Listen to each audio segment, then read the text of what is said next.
Olá, boa tarde, boa terça-feira para você. Muito obrigado pela companhia com a gente aqui na telinha da TV Novo Tempo. Na hora do almoço, nosso encontro está sempre marcado aqui com boas histórias, umas felizes, outras nem tanto, como tudo na humanidade. É assim, não é? A gente traz histórias, apurações, informações para você de casa e você também vai contando o que acontece aí onde você está. Vamos aos destaques desta edição do Telejornal NT Sul. O Rio Grande do Sul deve registrar em 2026 a maior safra de olivas da história. A previsão é de até 1 milhão de litros de azeite, resultado de clima favorável e expansão dos pomares. Uma primavera com as temperaturas ótimas e as chuvas muito bem distribuídas. Então, a gente teve uma boa floração, um bom pegamento de frutos e é isso que contribuiu com essa safra maravilhosa que a gente está tendo esse ano. E ainda, terrenos abandonados, mato alto e reclamações que se acumulam pela cidade. Um ano depois da entrada em vigor da lei que prevê punições, moradores ainda aguardam fiscalização e providências da prefeitura. Nos dá, sim, uma certa insegurança, e principalmente porque a rua fica muito fechada, né? Nós não temos como olhar e ver quem é que está na calçada, porque o mato está fechado, tomou conta, né? A dor, a perda de movimentos e uma espera que já dura 3 anos. Em Cachoeira do Sul, uma aposentada de 72 anos aguarda na fila do SUS por uma cirurgia de quadril enquanto a saúde se agrava. Eu passo a maioria do tempo deitada. Eu não vou, faz mais de anos que nem no portão ali, eu não vou. Só aqui dentro de casa, dentro de casa, dentro de casa.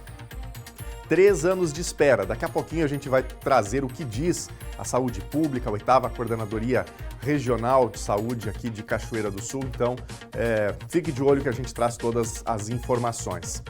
E no quadro Opinião, Francisco Bastos fala sobre uma legislação para a segurança de todos que nem sempre é cumprida.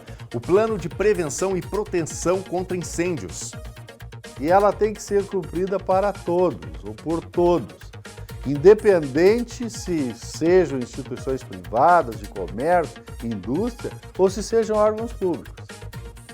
E você de casa, tem notícia para contar? Então manda pra gente no WhatsApp a sua opinião, o seu ponto de vista sobre os diferentes fatos do dia e também aquilo que está acontecendo aí pertinho de você. Você pode ser aí um repórter colaborativo do Telejornal NT Sul. Então mande sua mensagem, uma foto, um vídeo, um áudio, seu texto e a gente põe na telinha. 51997697129 é o número para sua participação.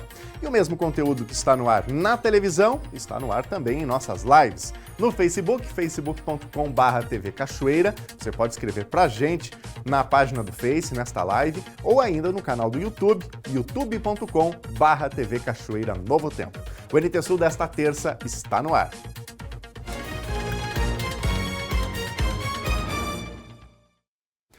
O Conselho Nacional de Justiça está promovendo a 4ª Semana Nacional do Registro Civil. O mutirão Registre-se tem foco em pessoas em situação de vulnerabilidade, promovendo a cidadania. Um dos locais de atendimento foi a Cadeia Pública de Porto Alegre. O objetivo é erradicar o subregistro civil de nascimento e ampliar o acesso à documentação básica. Durante a tarde, equipes da Associação dos Registradores do Estado, Instituto Geral de Perícias e Receita Federal organizaram um trabalho na sala de atendimento. 2 guichês foram preparados para fazer fotos, registrar digitais e assinaturas de quem chegou ao presídio sem os documentos. Serão emitidas segundas vias de certidões de nascimento e casamento, além de carteira de identidade e CPF. Para nós, é uma coisa muito comum ter uma carteira de identidade, um CPF, para a gente ter acesso ao SUS, à vacinação, à educação, política de trabalho, enfim, profissionalização. As pessoas que entram no sistema prisional, né, elas já têm um acesso deficitário das políticas públicas quando estão na rua. A partir do momento que elas ingressam no sistema prisional, né, a ideia é justamente que a gente trabalha com essa política de ressocialização e para ela acontecer, tu tem que ter acesso às políticas públicas, né, que é para mim, para ti, para qualquer cidadão brasileiro. E sem um documento de identidade, sem um CPF, tu não acessa nenhum tipo de política pública. E é muito comum que pessoas que ingressam no sistema prisional não tenham feito carteira de identidade, não tenham CPF, ou seja, elas inexistiam para as políticas públicas. Ou seja, a regularização dos registros é um passo importante no processo de ressocialização. Aproximadamente 80 penados foram atendidos. Assim, quando o preso chega, nós verificamos ele, fazemos a pesquisa nos diversos sistemas que nós temos e verificamos as pendências. Aí relacionamos essas pendências existentes e depois a gente encaminha para os mutirões, para dar andamento em vários pedidos de benefícios externos, reconhecimento de paternidade, fazer regularização em algum tipo de também cadastramento em alguma instituição, coisa do tipo. E aqui a gente também precisa também ter o preso de forma legal em todos os outros sistemas. A gente também faz a atualização dos cadastros deles nos diversos sistemas que existem. Além das pessoas privadas de liberdade, o mutirão, que segue até a sexta-feira, deve atender a população em situação de rua, indígenas e refugiados. As ações ocorrem na Central de Atendimento ao Eleitor, em Porto Alegre, e na comunidade indígena de Júlio Borges, em Salto do Jacuí, região noroeste do estado.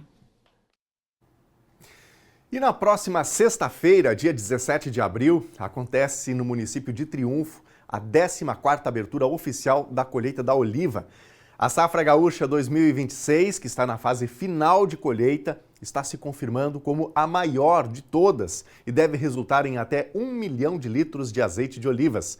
75% do azeite brasileiro vem dos pomares do Rio Grande do Sul. Os pomares de olivas do Rio Grande do Sul estão em fase de colheita. E que colheita! A safra 2026 não está boa, está sim excelente. Os produtores celebram a produtividade e a qualidade dos frutos. 75% do azeite de oliva brasileiro tem origem em pomares como este, aqui no Rio Grande do Sul. E este ano, tanto aqui no estado como em todo o Brasil, há uma comemoração especial do setor porque uma super safra está sendo celebrada.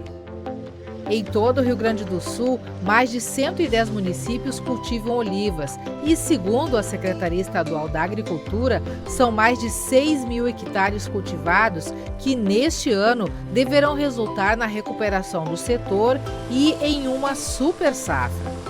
Em 2023, a produção gaúcha de azeite de oliva foi de 580.228 litros de azeite. Em 2024, a produção caiu para 193.500 litros, 2025 para 190.300 litros. E agora, em 2026, a previsão é de 1 milhão de litros. Uma perspectiva maravilhosa, porque todos os produtores de oliveiras, né, no Rio Grande do Sul, produtores de azeite, tiveram 2 anos muito ruins, então ter uma super safra esse ano, ter uma safra muito grande, traz bastante esperança e força para continuar nos próximos anos produzindo esse azeite de oliva que a gente faz aqui no Brasil. O clima ajudou muito, então ano passado a gente teve um inverno bastante frio, uma primavera com as temperaturas ótimas e as chuvas muito bem distribuídas, então a gente teve uma boa floração, um bom pegamento de frutos e é isso que contribuiu com essa safra maravilhosa que a gente está tendo esse ano. O pomar da Lagar H, em Cachoeira do Sul, tem 28 mil pés de oliveiras de 8 variedades, plantados em 170 hectares de área.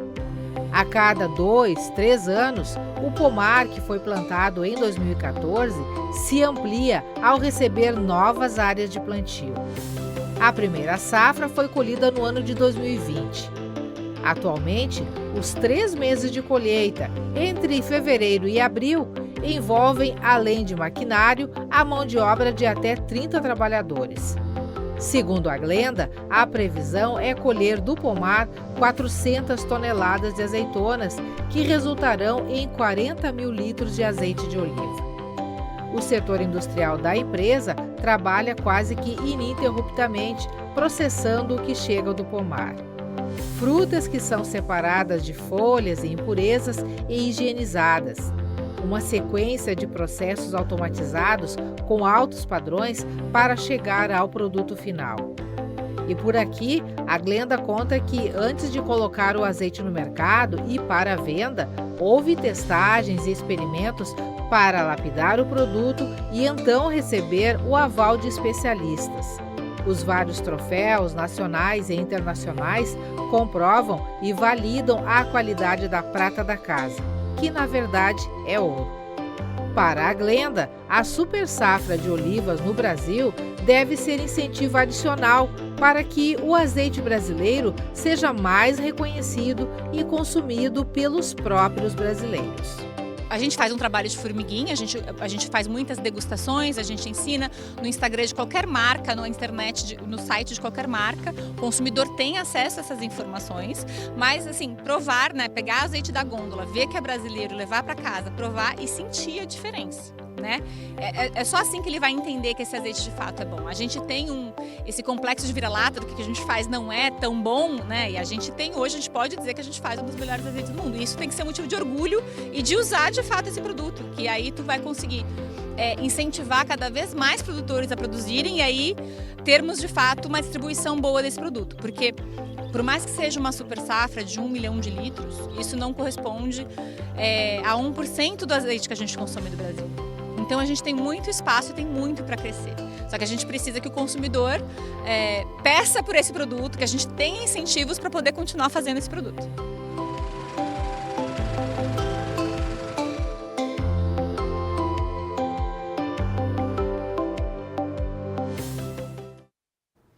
Parabéns a todos os produtores, né, para este momento tão importante. A gente já teve outros momentos que a safra não foi tão boa, mas neste ano, portanto, a colheita aí sendo super satisfatória, a maior das safras aqui do estado do Rio Grande do Sul. Bom, está na hora do nosso quadro Opinião. Francisco Bastos está chegando para falar agora sobre uma legislação que já está em vigor há muito tempo, né, que prevê o plano de prevenção e combate a incêndio. Toda instituição, toda empresa que está aberta precisa ter aí o seu plano de prevenção e combate a incêndios. E no caso do poder público, ele é responsável por todos os espaços públicos, pelas escolas, por exemplo, né? E aí reside um grande problema, porque todo mundo sabe que a lei deve ser cumprida. O próprio poder público é responsável por fiscalizar, por acompanhar, por verificar se esses planos estão atendendo efetivamente à legislação. Mas tem muito espaço público que não tem PPCI. O Francisco fala sobre isso agora.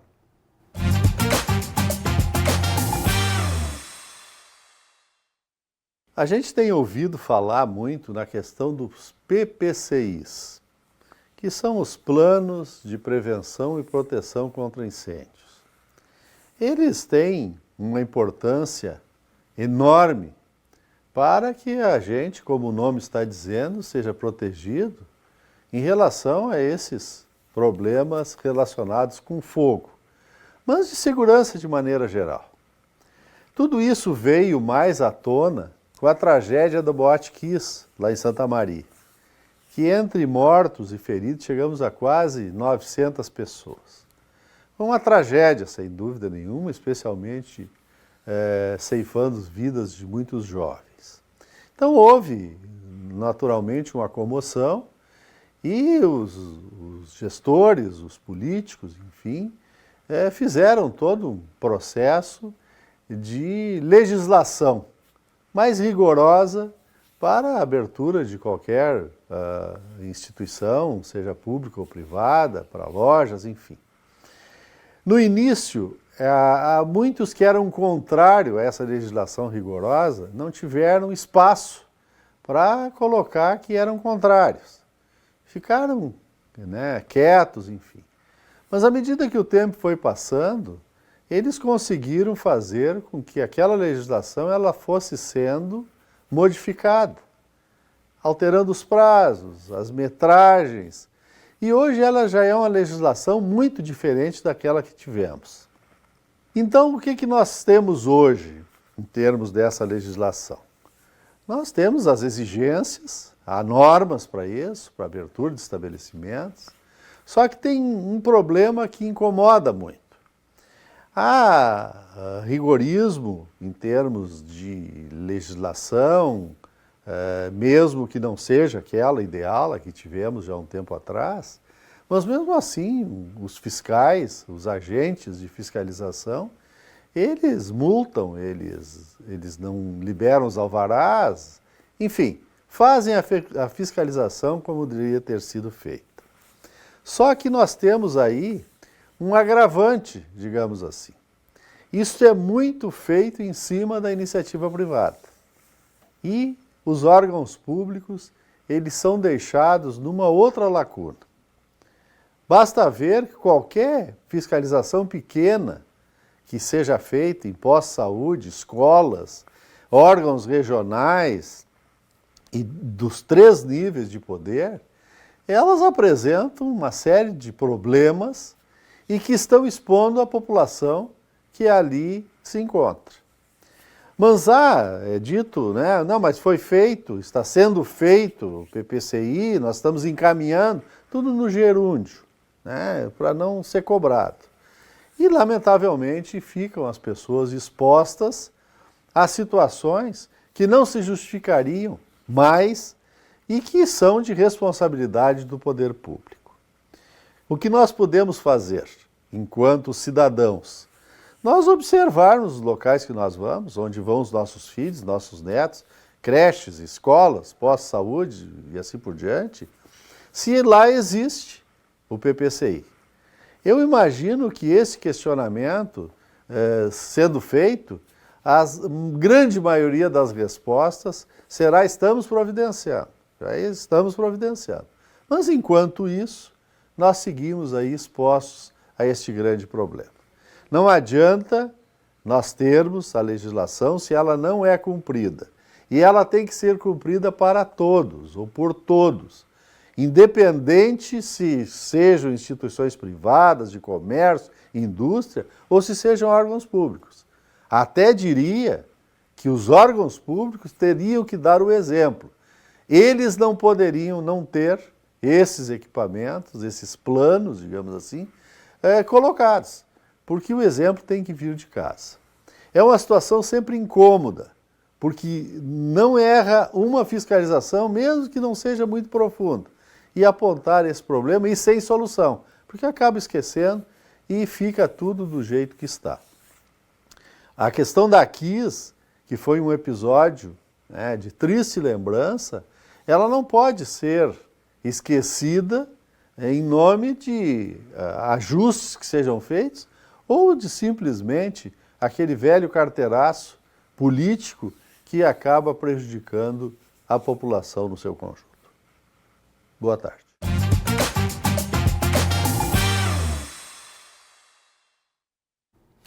Uma suposta tentativa de incêndio foi registrada contra uma loja de assistência técnica de celulares na rua Andrade Neves, nas proximidades da Câmara de Vereadores de Cachoeira do Sul.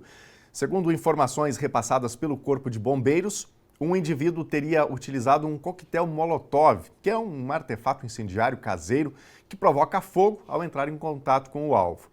Pessoas que passavam pelo local perceberam a ação e conseguiram retirar o objeto em chamas da frente do estabelecimento antes que o fogo atingisse a loja, evitando danos maiores.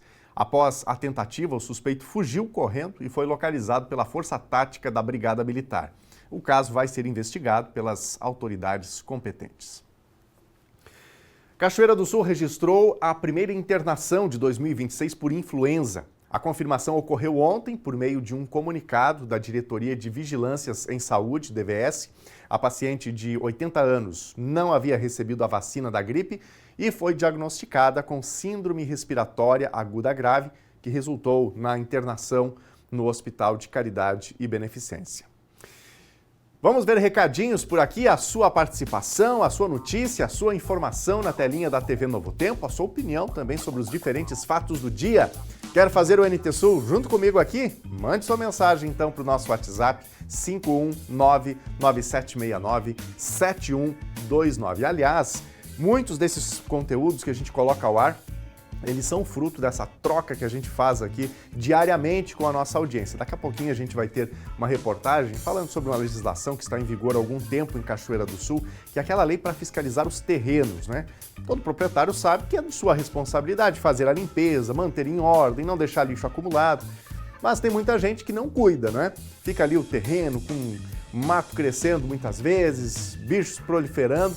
E aí, quando não tem ali essa responsabilidade, esse cuidado por parte do proprietário, a legislação diz que a prefeitura pode ir lá notificar o proprietário. Se ele não providenciar a limpeza, a própria prefeitura é que vai fazer a limpeza e aí depois manda a conta para o proprietário. Mas essa equação não está fechando, esse acompanhamento não está acontecendo. Daqui a pouquinho tem reportagem tratando desse assunto, você vai entender. Então, mande seu recadinho, vamos para a tela.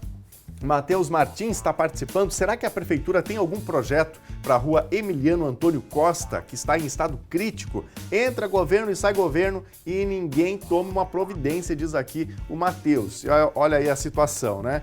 É uma buraqueira sem tamanho. Inclusive, a gente teve há poucos dias aqui a presença do novo secretário da Infraestrutura Urbana, né? Eu nunca me acostumo aqui com o nome da secretaria, que a gente popularmente conhece como Secretaria de Obras. Perguntamos a ele, inclusive, sobre esses casos, mas na verdade é que eles cuidam ou estão dando prioridade, evidentemente, para os casos mais graves e muitos desses casos estão ficando aí num segundo plano, né? Obrigado, Matheus, pela tua participação.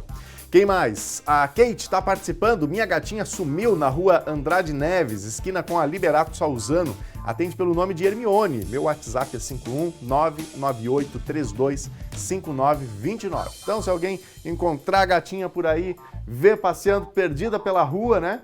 Manda uma mensagem aqui para Kate, que com certeza vai ficar muito feliz. Ou se você já tem o número do WhatsApp aqui do NTSul, manda mensagem que a gente repassa a informação, tá bom? Quem mais? Mais um recadinho na tela. O Plínio está participando com a gente, ele é de Blumenau, Santa Catarina, e ele está dizendo aqui o seguinte: mato toma conta aqui em Blumenau também, lamentável, é um problema das cidades brasileiras, né, Plínio? Obrigado pela tua participação, um abraço para os amigos de Blumenau, Santa Catarina. Daqui a pouquinho, mais recados da audiência, estou esperando pela sua participação também.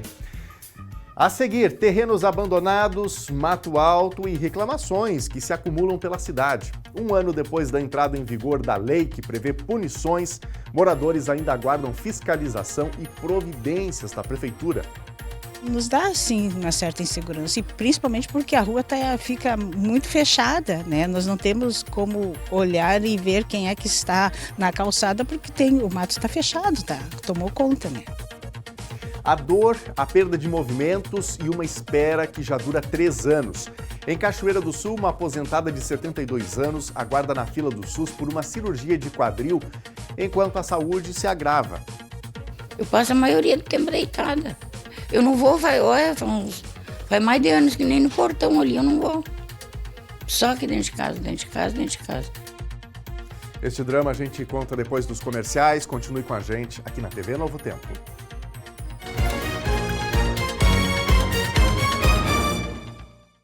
Já estamos de volta, boa tarde para você, muito obrigado pela companhia com a gente aqui na telinha da TV Novo Tempo. Por aqui o telejornal NTSul no ar, com as principais informações do dia, com reportagens especiais, dicas úteis também aí para o seu dia a dia. E a gente põe na tela agora imagens do centro da cidade de Cachoeira do Sul. O dia por aqui hoje está nublado, né? Até nesse momento o sol está aparecendo um pouco ali, dá para a gente ver um pouquinho da sombra dos prédios, mas de modo geral o céu aí encoberto. A gente tem um sistema que está ingressando a partir do oeste, tem um sistema de baixa pressão sobre a Argentina, que ao longo desta semana ainda pode provocar chuva e até mesmo temporais. A gente confere mais detalhes agora na previsão do tempo. Terça-feira em Cachoeira do Sul, amanheceu com o predomínio de nuvens e o dia fica abafado. Apesar desta condição, a chance de chuva para hoje é muito baixa. Temperatura mínima 20 graus e máxima 29. Quarta-feira o dia vai seguir abafado, nublado e tem mais chance de chuva. Mínima 20 graus e máxima 30. Quinta-feira tem mais chance de chuva. O tempo vai seguir nublado e abafado. Mínima 21 graus e máxima 28. Veja a previsão do tempo para todo o Rio Grande do Sul. O sol aparece em parte do Rio Grande do Sul hoje, mas tem um ingresso de nuvens pelo oeste em direção ao centro do estado, contemplando partes do centro-sul e do noroeste.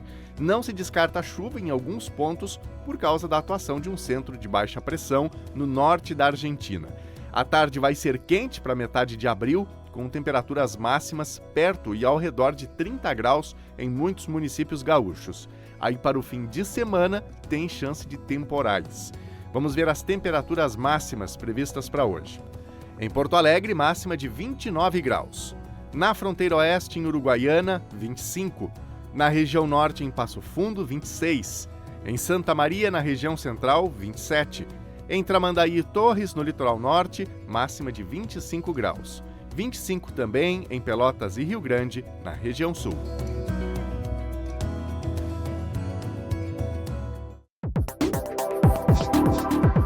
Na manhã desta terça-feira foram entregues 2 motoniveladoras patrolas destinadas às Secretarias de Desenvolvimento Rural e de Infraestrutura Urbana de Cachoeira do Sul. O ato ocorreu em frente à Prefeitura e representa um importante reforço no parque de máquinas dessas pastas, que desempenham um papel fundamental na conservação e manutenção das estradas do município. O recurso para a aquisição dos equipamentos é proveniente do leilão eletrônico de bens móveis inservíveis e do Fundo Infrarural, totalizando um investimento de R$ 1.478.000.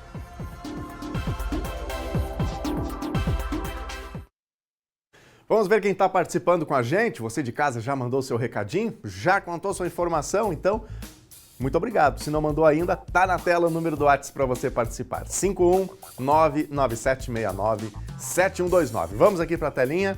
A participação da Reni Lima. Uma pergunta sobre o azeite de oliva. Por que o nosso custa o dobro do valor do azeite que vem de fora? Como vamos comprar? Questiona aqui a Reni. Reni, obrigado pela tua participação. Há um tempo atrás até a gente fez uma reportagem já tratando desse tema, tá bem? Mas meu compromisso aqui da gente trazer novamente essas informações. Mas uma coisa que eu já posso te adiantar, tá? A qualidade do azeite aqui do Rio Grande do Sul, de Cachoeira do Sul especialmente, é algo inquestionável. Mas a gente vai trazer essa resposta, esses detalhes em reportagem, tá? Pra gente esclarecer sobre essa questão do preço, da diferença dos azeites que são, por vezes, importados e do azeite que é produzido aqui, tá bom? Compromisso meu aqui feito contigo. Quem mais? Mais recados, mais participações? A Marlene Aires. Gostaria de saber quando vamos ter uma empresa de ônibus que se comprometa com a população de Cachoeira, porque atualmente estamos sendo mal atendidos pela empresa atual. É ônibus que quebra quase todo dia, atrasos, precisamos de ônibus para ir para o trabalho e nem isso temos. Por favor, precisamos de uma solução. Faz aqui o apelo a Marlene Aires. Esse é um assunto, inclusive, que está tomando conta das redes sociais essa semana. Muitas pessoas falando sobre esse tema, atrasos, linhas que chegam em horários ali equivocados, não é? Ônibus que quebram, daí não tem a devida reposição. Então, é um tema que precisa de solução. Está também no nosso radar aqui, traremos mais informações brevemente aqui no Telejornal NT Sul, tá bem, Marlene? Enquanto isso, a Prefeitura precisa acelerar o passo no seu planejamento para lançar o edital, para fazer a concorrência pública e ter efetivamente o contrato com uma nova empresa para fazer, ou com a mesma, né, mas com regras claras, devidamente estabelecidas, para fazer a prestação desse serviço. Quem mais? Mais recadinhos? Valmir Barbosa. Queria parabenizar nossa filha Riana pela primeira comunhão, caminhando nossos filhos sempre no caminho certo. Nosso dever de pais está sendo feito para que possa ter sua linda jornada pela frente. Obrigado, Valmir, um abraço para ti aí, para a família e para a filha também, por esse momento especial. Daqui a pouquinho mais recados da nossa audiência, você de casa pode seguir interagindo, vá mandando aí o seu recado, a sua sugestão de reportagem e assim nós vamos construindo coletivamente todos os dias o Telejornal NT Sul. No dia 7 de abril, a Lei Municipal 5.106 completou um ano. Ela impõe regras, prazos e punições para proprietários que não mantêm os seus terrenos e imóveis conservados e limpos. Por sugestão de telespectadores, nós voltamos a esse assunto que ainda não foi solucionado pela Prefeitura e afeta a vida de muitas pessoas. Ter uma casa no fundo do pátio para desfrutar de um gramado limpo e cuidado, algumas plantas e um pé de mamão, limão e pêssego foram escolhas da Rejane. Ela mora há 43 anos na rua Jorge Frank e nos últimos 3 anos não escolheu conviver com as consequências do abandono do imóvel ao lado da propriedade dela. Além da calçada coberta pelo inso, a grande casa já está quase que oculta entre a vegetação que toma conta da propriedade, que tem inclusive uma piscina. Em maio de 2025, ela registrou o protocolo na prefeitura pedindo providências. Nada foi feito. Em março deste ano, ela reiterou o pedido de providências. Isso nos causa uma certa insegurança, né? E principalmente em relação a animais peçonhentos que já apareceram aqui, né? Eu tenho os meus netos que quando vêm me visitar, eu preciso manter o meu pátio sempre limpo, né? E também pela situação do abandono, que faz com que outras pessoas cheguem nessa casa e a gente não sabe quem é, né? Nós não temos nem como visibilizar isso aí, não tem como a gente poder ver quem são as pessoas que estão aí. Está sendo invadida a casa? Sim, já aconteceu isso, as invasões eu já percebi, porque certa vez eu já vi uma pessoa saindo com uma janela ali, né? Uma porta, eu não sei, era um objeto da casa, né? Então isso nos dá, sim, uma certa insegurança, e principalmente porque a rua fica muito fechada, né? Nós não temos como olhar e ver quem é que está na calçada, porque o mato está fechado, tomou conta, né? Uma outra situação que se apresenta é que toda a extensão do muro que divide o terreno da Rejane com o da casa abandonada está coberto por essa vegetação, que tem origem do lado de lá. Do lado de cá ela consegue manter limpo, consegue organizar, mas a insegurança é constante porque na parte de cima e do lado de lá não se sabe o que existe. Então existe também essa insegurança quanto à estrutura do muro, né? Porque os galhos estão muito grossos e aí não tem como a pessoa conviver numa situação assim. Porque cada cidadão tem o seu direito, mas também tem o seu dever, né? E é isso que a gente quer. De parte da prefeitura, nenhuma ação por enquanto? Não tive respostas nenhuma. Essa é a frente do imóvel que está causando transtornos para a Rejane. Uma coisa que ela não comentou é que do outro lado da rua a situação se repete, só que em terrenos baldios. Tem esse aqui e um pouquinho mais adiante tem um outro terreno que também está na mesma situação de abandono. Situações como estas são habituais em várias partes da cidade. Tanto que, ao assumir, no início de 2025, o prefeito Leandro Balardim anunciou tolerância zero e até instituiu o número de WhatsApp para denúncias. Isso resultou em mais de 200 manifestações da população.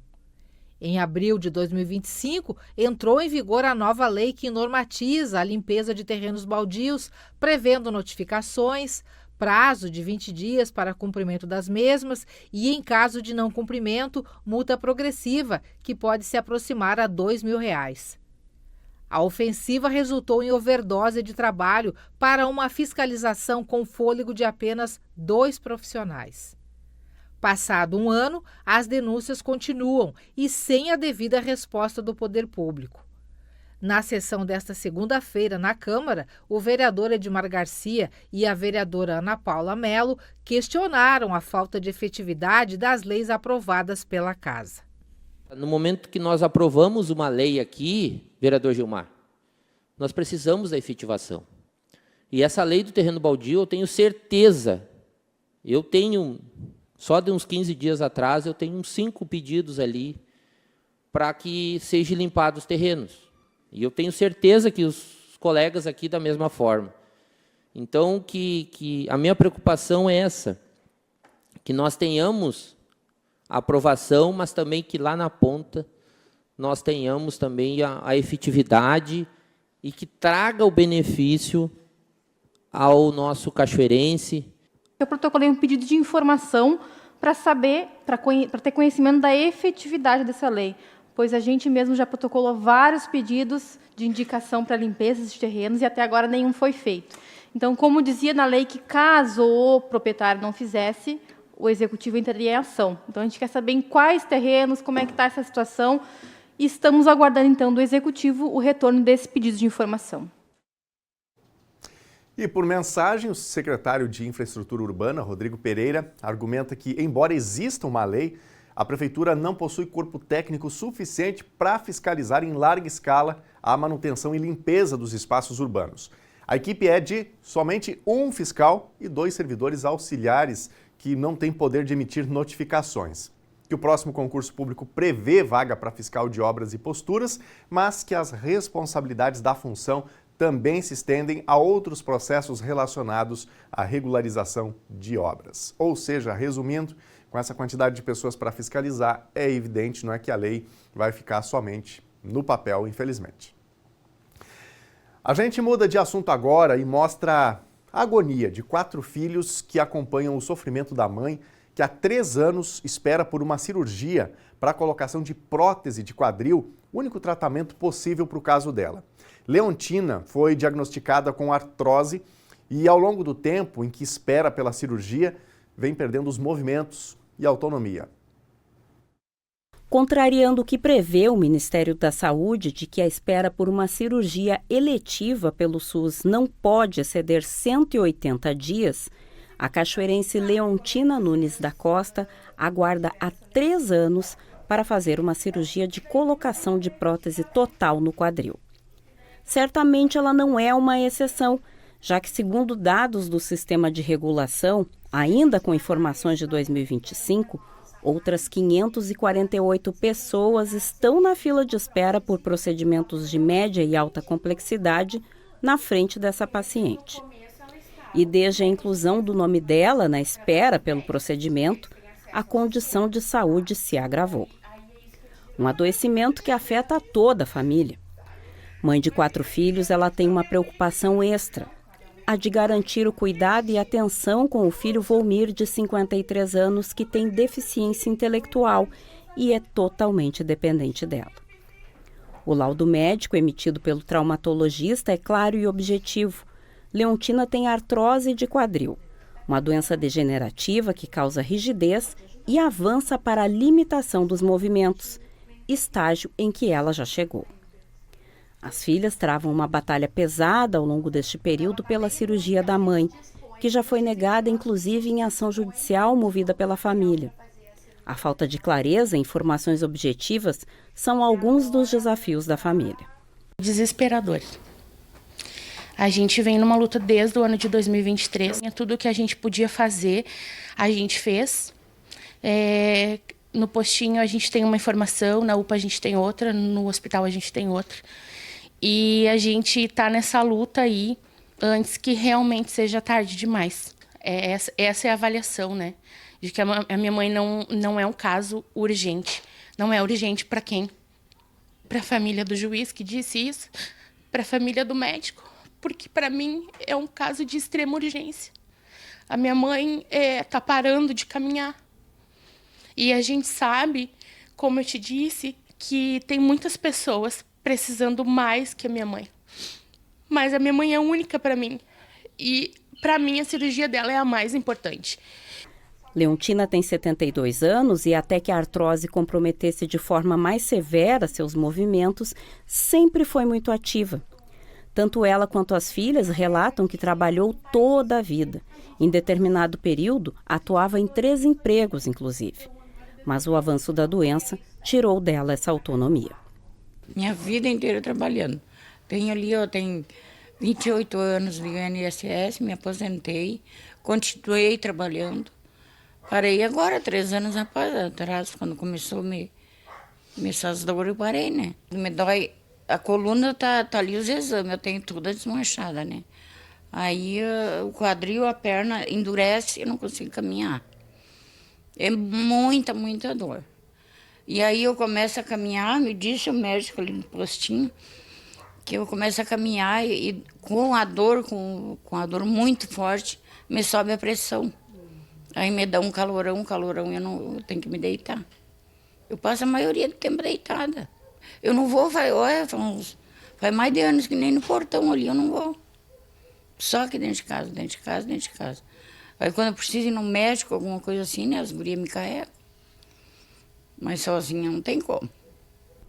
Além das dores físicas, existe nessa espera um comprometimento da saúde emocional, o que fez com que a família tentasse uma intervenção judicial e até a arrecadação de recursos que pudessem custear o procedimento particular.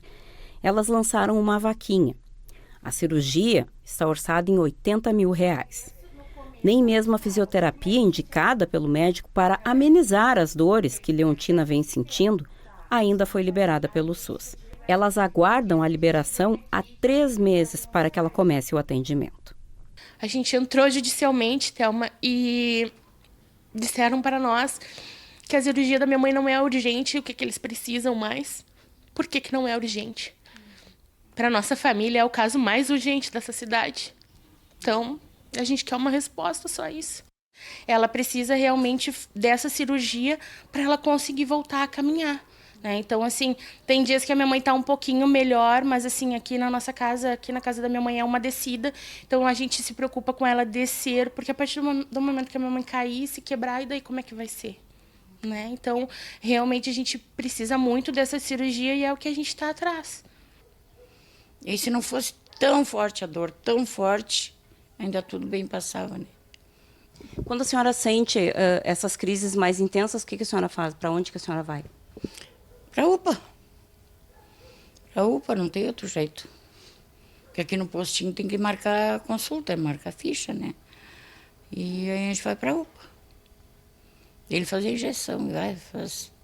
Dura um dia só. Não tem mais jeito. É a cirurgia, não tem remédio, não tem. Por 2 motivos. Porque é muita dor. E outra por causa do meu filho, né? Precisa muito de mim, ele é muito dependente de mim. E aí a dor é demais, né? Aí eu penso assim, ó, contribuí 28 anos com o INSS. Para a hora que precisa não ter, né? Não ter uma ajuda. E é muita dor. Aí tem dias que eu não consigo descer da cama. E a minha filha trabalha, não pode estar sempre em volta de mim, né? Então ele é meu companheiro. Coordenador da 8ª Coordenadoria Regional de Saúde, Júlio Lopes, detalha o fluxo e a ordem que os pacientes são incluídos para aguardar por procedimentos. No caso de pacientes de Cachoeira do Sul, cirurgias de alta complexidade são encaminhadas para o Hospital Santa Cruz, o prestador que faz gerenciamento das filas e dos atendimentos. Segundo ele, 702 pacientes aguardam na fila por procedimentos de média e alta complexidade em traumatologia. Entre eles, Leontina. Nós não temos aqui em Cachoeira do Sul e na 8ª Coordenadoria Regional de Saúde um serviço de alta complexidade. À medida que esse paciente é encaminhado para o serviço de traumato-ortopedia do Hospital Santa Cruz, ele ingressa em uma fila onde está ali posto dentro do sistema GERCOM, para cirurgias eletivas e gerente para cirurgias eletivas, obedecendo sempre aos critérios cronológicos, obviamente, o que nenhum de nós iria permitir que assim não o fosse, e, obviamente, o indicativo médico, aquilo que está posto no laudo pelo médico da condição atual do paciente, do agravamento, de tudo aquilo que está atacando aquela pessoa naquele momento. E dentro da ordem cronológica e dentro dessas patologias ou patologia que está atacando o paciente, é feita uma triagem, uma avaliação pelo serviço especializado em traumatologia e a pessoa é colocada no seu grau de prioridade. Ele destaca que a espera por cirurgias eletivas, aquelas que não são urgentes ou não implicam em risco de vida para o paciente, acaba sendo maior em função da prioridade que é dada aos casos de urgência e emergência. Dificilmente a gente consegue que a fila, naturalmente, por questão eletiva, ela evolua. Uma vez que nós temos todas as nossas cotas ocupadas por cirurgias de urgência e de emergência. Então, há essa dificuldade de avanço nas cirurgias eletivas. Mas uma vez lá, o paciente, que é exatamente a tua pergunta, uma vez lá o paciente já está há 15, 20, 30 dias, às vezes um ano, e não avançou, o que a gente recomenda? A gente recomenda que esse paciente retorne ao seu serviço de origem, solicite uma nova avaliação, porque ela já está no sistema, ela já é conhecida do processo, especialmente do seu local de atendimento, e esse sistema, que aí normalmente é um sistema municipal, é lá na sua unidade básica, ou lá na UPA, ou mesmo no seu hospital de origem, o profissional tem a obrigação de colocar dentro do sistema em que ela se encontra as alterações do momento, o que acarretará, provavelmente acarretará, em uma condição maior de prioridade. Mas esta avaliação, Thelma, ela é técnica médica. Então, nós, enquanto gestores, nós podemos estruturar os fluxos, nós podemos encaminhar da melhor maneira possível.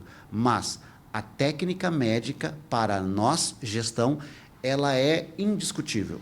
É natural que, nesses casos de alta complexidade, a espera ultrapasse 3 anos? A tua pergunta é se é natural?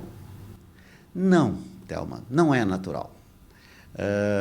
Na verdade, é antinatural, é muito preocupante, é decepcionante, talvez.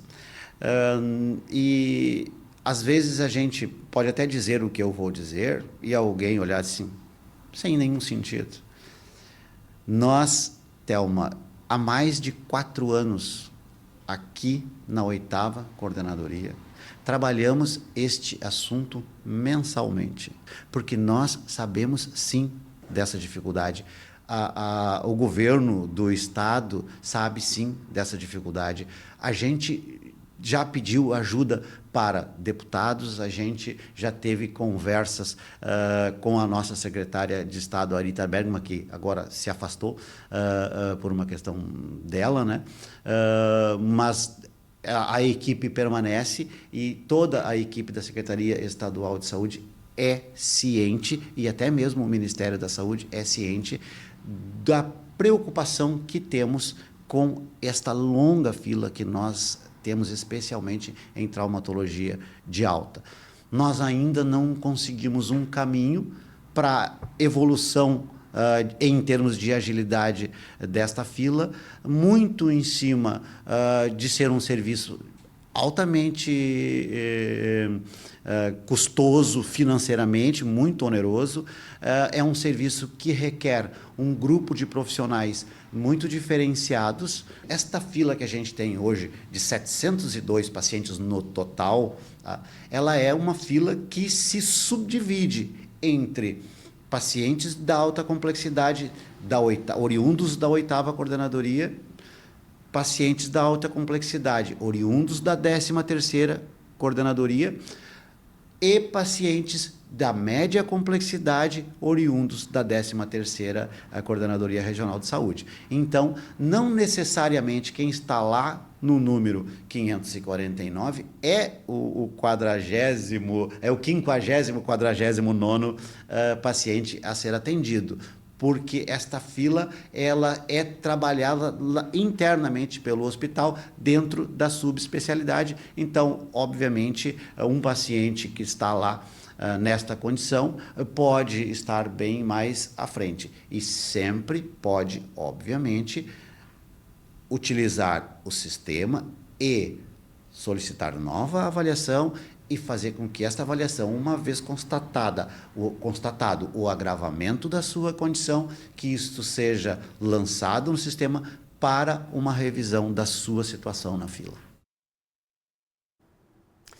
É um caso muito triste, né? A gente fica sem palavras. 3 anos que a dona Leontina aguarda na fila por uma cirurgia de quadril. A gente viu ali o drama, a emoção das filhas mencionando como tem sido o dia a dia, uma pessoa que fica impossibilitada de sair de casa, de tocar sua rotina, porque precisa de uma cirurgia que custa em torno de R$80 mil, está aí há 3 anos aguardando, né? E é uma realidade, infelizmente, de quem precisa de qualquer procedimento mais complexo no SUS, nosso serviço público de saúde do nosso país, que é tão útil, que é tão importante, mas que tem uma fila gigantesca, como a gente viu aqui nessa região, para casos semelhantes, mais de 700 pessoas. É muita coisa, né? E o triste é que ano que vem não, né?